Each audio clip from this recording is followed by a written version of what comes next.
아멘. 이제 사역했던 교회들이 워낙 이제 북한에서 그 전쟁 중에 내려오셨던 권사님들이나 장로님, 집사님들이 많으셔서요.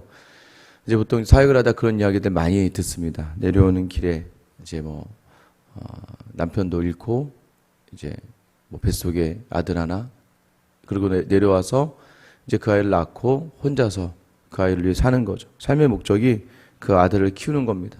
그래서 남의 집 땅에서 일을 하고 애써서 그 아들을 애지중지하면서 키워내고 그 아들이 또 좋은 학교에 들어가고 공부 잘하는 모습을 보면서 그게 이제 위로가 되는 것인데, 이제 그 아들이 삶의 목적이 되어버렸습니다.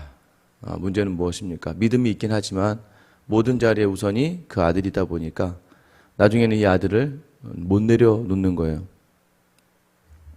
심지어는 이제 어떤 이야기까지 들었냐면 신혼부부, 이제 아들을 결혼을 시키고도 그 아이들을 못 내려놓는 겁니다.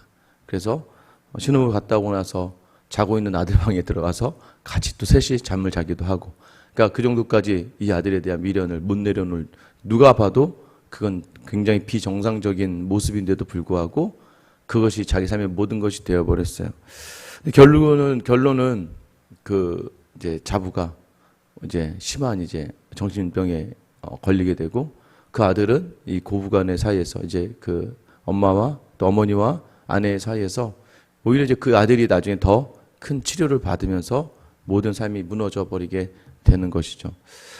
우리가 가장 좋은 것이죠. 사실 자녀를 위해 희생하고 헌신하는 건 당연히 좋은 것이지만, 때로는 믿음이 있는 사람들이 위해서 주의해야 될 것은, 믿음 안에서 이 모든 것들을 온전히 해결하지 못하면 그 결과는 굉장히 처참한 결과를 초래한다는 것이죠.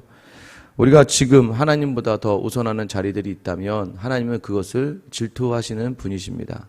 생명을 주신 이유는 하나님이 내게 하나님의 자녀를 맡겨주신 것이지 내 것이라고 생각하면서 그 자녀를 키우기 시작하면 그것은 하나님 앞에 보시기에 굉장히 잘못된 삶의 자리라는 것이죠. 우리가 부모로서 청지긴 삶을 살아간다라는 것이 바로 그런 것 아니겠습니까? 다른 것들도 마찬가지예요.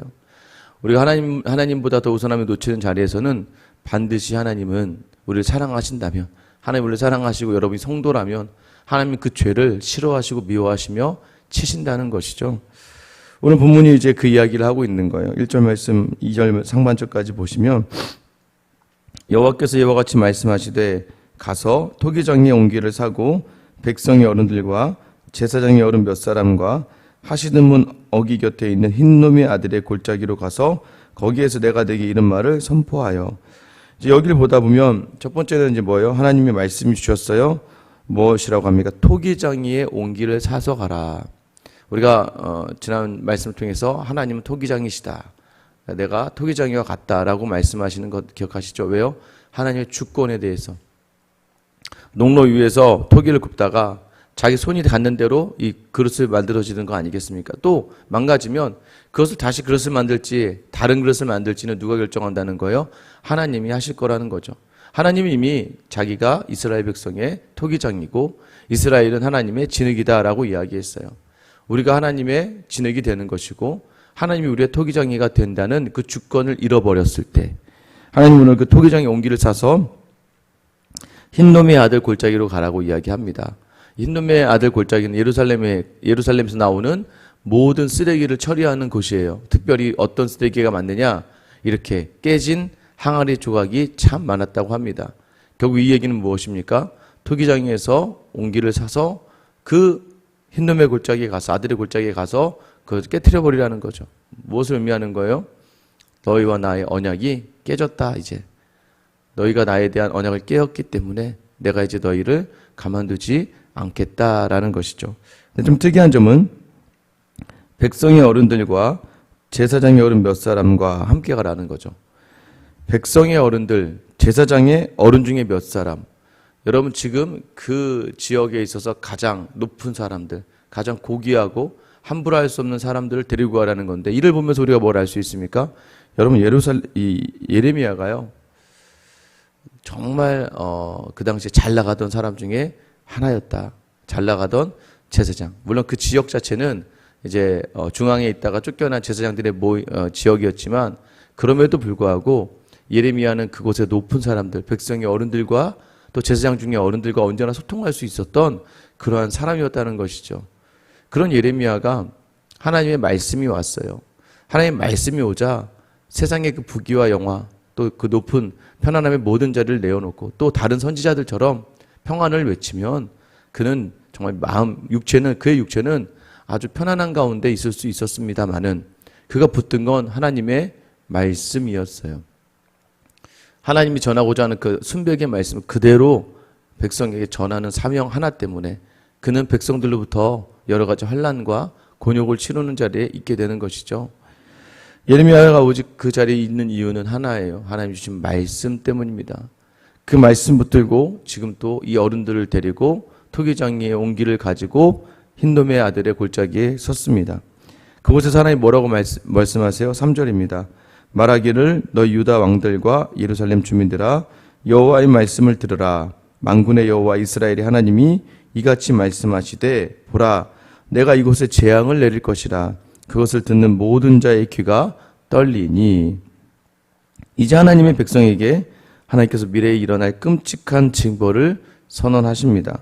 이 신탁이 얼마나 불길하고 얼마나 무서운지요. 귀로 듣는 자든 모든 자의 귀가 떨릴 것이다. 어떻게 귀가 떨리겠습니까? 그 정도로 하나님의 재앙을 이제 언약이 깨졌고 모든 재앙을 쏟아 붓는다는 것이죠. 왜 그렇습니까? 4절 5절에 보면 너희가 다른 신을 섬겼는데 다른 신을 위하여 무죄한 피들 사람의 피까지도 심지어는 그 자녀들까지도 그곳에 가서 5절 말씀 보세요. 또 그들이 바알을 위하여 산당을 건축하고 자기 아들들을 바알에게 번제로 불살라 드렸나니.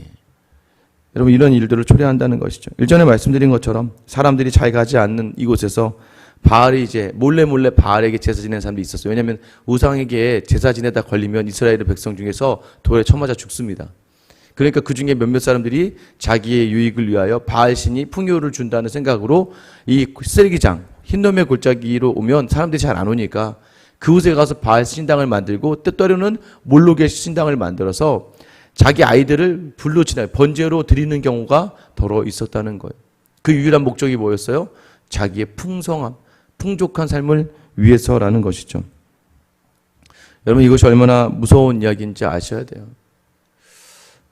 제가 한번 말씀드렸지만 예전 이 교회에서 유력한 분이 너무나도 제가 그 아이랑 굉장히 친했거든요.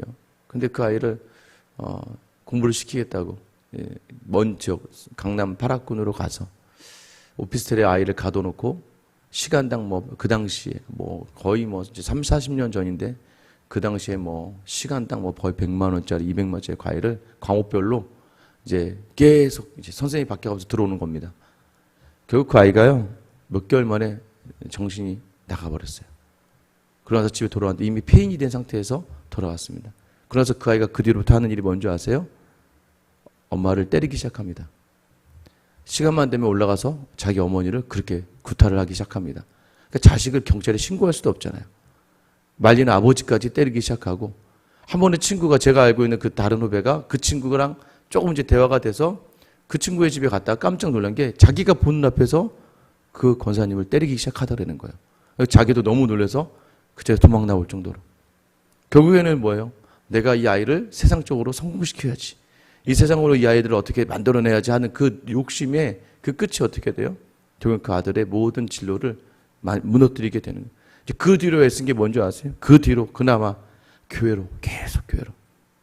왜냐하면 이제 그 아이를 더 이상 세상의 그 어느 곳에서도 받아주지 않기 때문에 다행히 교회에 오면서 점차 조금씩은 나아졌고 이제 제가 나올 때쯤까지도 그렇게 완전한 건 아니었지만 그래도 그 예배 드리는 거 찬양하는 거에 기쁨을 좀 이렇게 드리게 하면서 좀 그런 조금 나아질 수는 있었지만 사실은 결국은 누가 그 아이를 망쳤을까요?